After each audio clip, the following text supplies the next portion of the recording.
A number of years ago, I read a book that honestly, I don't even remember what the book is about right now, but there's one exercise that has just really stuck with me over the years. All right, so in this exercise, you imagine yourself much older than you are right now, and you're looking back over the whole course of your life and the legacy that you are about to leave behind.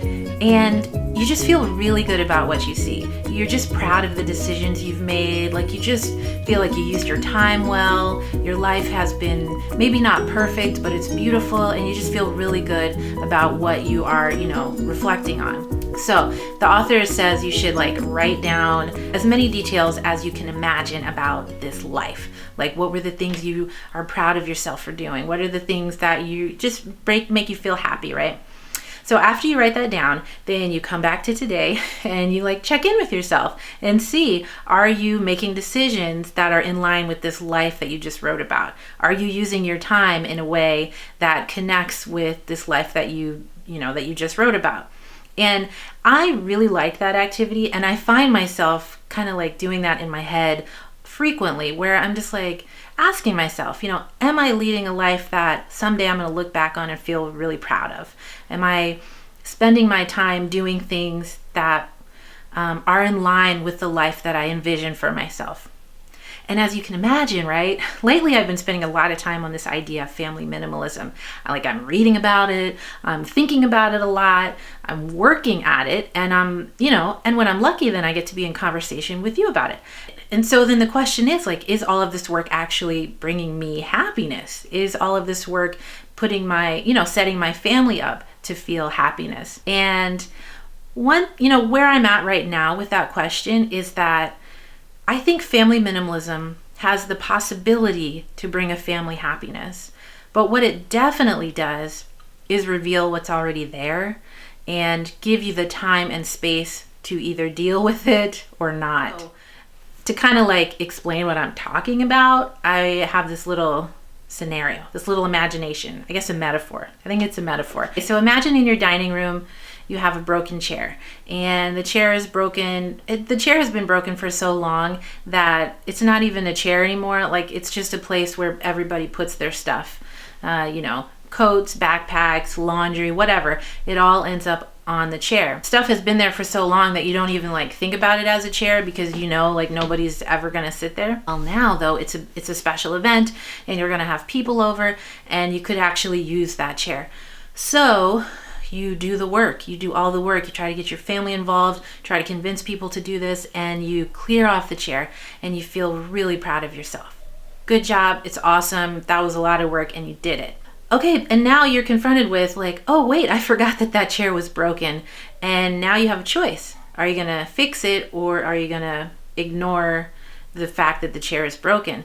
But you have people coming over, right? So they're about to, you got to make a decision.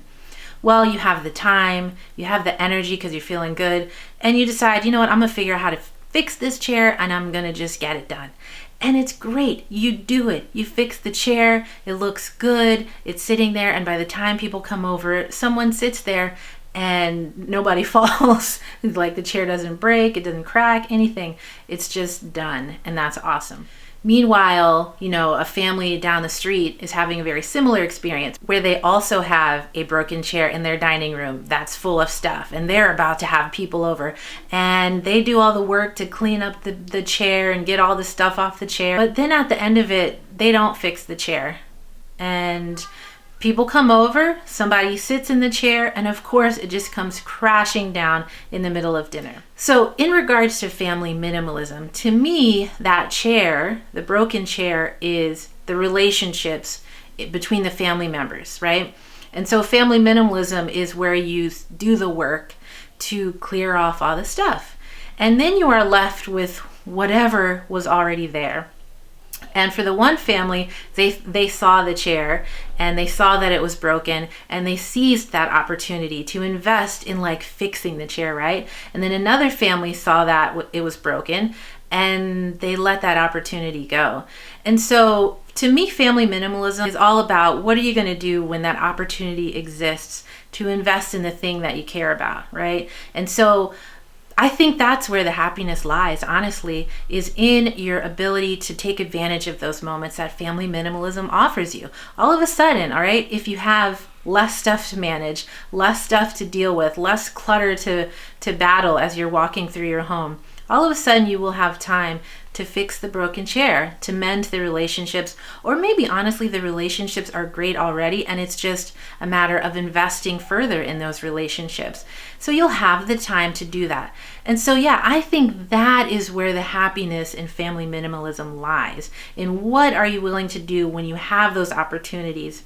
Fix the chair, to keep the chair working well, or to ignore it and just wait until it breaks. If you are a family who is thinking about family minimalism or who is like actively working at it, then you have a vision of something wonderful and something great, and you are willing to invest in it and work at it. And so my guess is that you would fix the chair. You would invest in the relationships, and that is where the possibility for happiness lies. And so that is where I'm at right now with this journey with my family and I, that all of a sudden I'm seeing these opportunities where like, oh, I'm not washing dishes all night. I can sit down and play a game with my kids. Oh, I'm not folding laundry all morning.